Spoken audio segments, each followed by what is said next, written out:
Last week, something truly shocking happened at the USCIS office in Miami. For all the people here who think that Trump is trying to just deport violent criminals and people who've committed crimes, let me tell you, you are very wrong.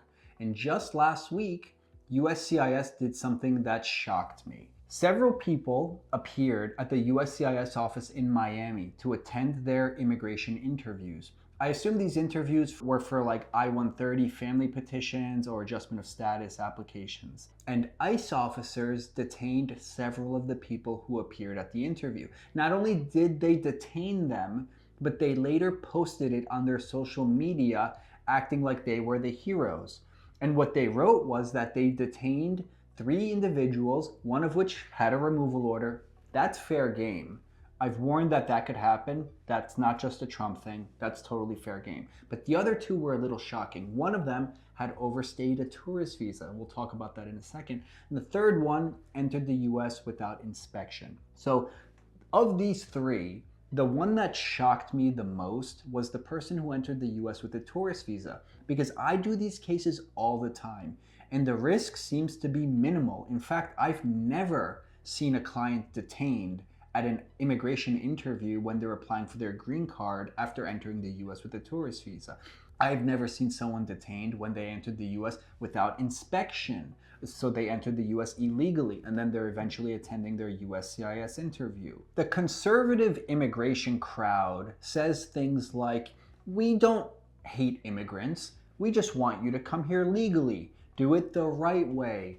And if you've seen my previous videos, you know that that's really not a real statement. It's impossible to do it the right way for the vast majority of people who want to live legally in the United States. But one of the ways to fix your status and do things the right way is to apply for a green card. In fact, when you speak to an ICE officer or a Customs and Border Protection officer, one of the things I hear them say all the time is, we just want to see that you're fixing your status and that you're not just living in the US illegally. I've even had a situation where ICE targeted my clients after they overstayed their visa. And after I spoke with the ICE officer and explained that my client is now applying for adjustment of status, a green card through marriage to a US citizen, the ICE officer said, okay, in that case, we're going to take them off our list. Best of luck to you and your client. As long as your client's adjustment of status process is successful, we will not be contacting you again. So even in a situation, and this, by the way, happened during Trump's last administration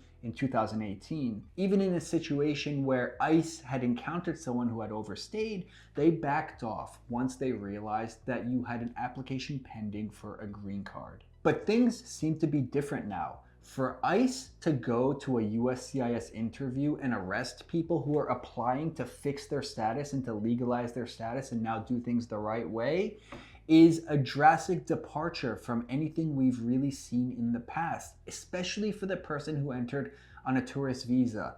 That should be a straightforward, easy adjustment of status application.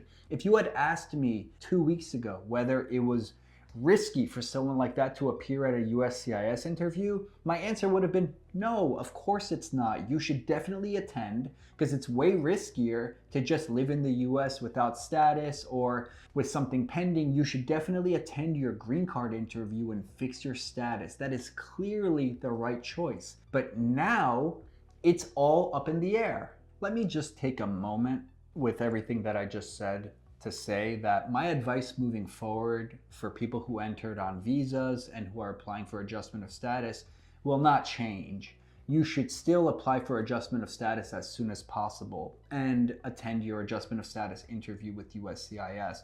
Yes, it does appear now that your chance of getting detained has increased. So far, we've only seen this happen in the USCIS Miami office, but I would not be surprised if this begins spreading to other USCIS offices. This administration likes to run pilot programs in specific offices and see what the results were before they expand their policies nationwide or to other offices. Let's just take that example of the person who entered with a tourist visa or a visa and applied for adjustment of status and got detained.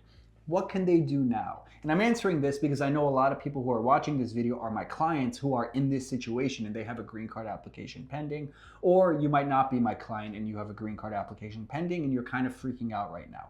So let's say you entered with a tourist visa, got married to a US citizen.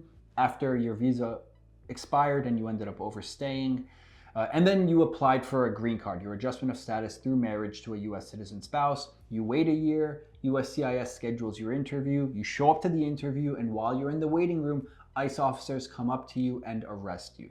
What do you do then? Well, assuming that everything else is normal in your case, ICE will most likely eventually release you, or if they don't, you would have to ask a judge to determine what your bond will be. You pay the bond and then you're released. And now, whether you continue to be detained or you're released, once you're in ICE custody, they will generally initiate your removal proceedings, which means you need to attend immigration court. And whether you're detained or not detained, in front of an immigration judge, you can still apply for adjustment of status through marriage to your spouse, and this will serve as a defense from deportation. This, by the way, was my understanding for why ICE officers back off when they see that you have a green card application pending, because it's a bad use of their resources to detain you. If they put you into removal proceedings, you can still apply for adjustment of status, except now instead of applying with USCIS, you apply directly with the immigration judge. It will increase your expenses for sure. Something that might have cost a couple $1,000s now might end up costing more than $10,000 because you have to defend your removal. But in the end, if everything else is normal and you're not cost prohibited from continuing from your case, you should still be able to apply and be granted adjustment of status in front of the immigration judge. All of that was to say that even if you get detained and you are the person who entered on the visa and got married to a US citizen and you're applying for a green card, there is still a pathway forward. They're not just going to put you on a plane and remove you from the US.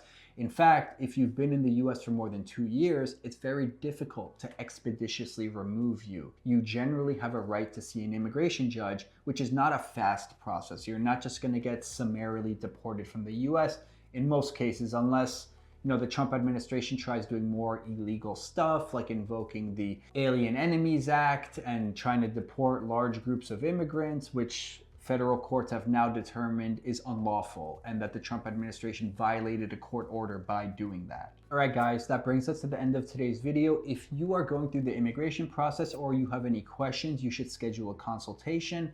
The information to schedule a consultation is in the video description below. If you're interested in learning more about family-based immigration, naturalization, or changes to immigration under Trump, be sure to subscribe. I put out at least 5 videos a week, and I'll see you guys next time for another video.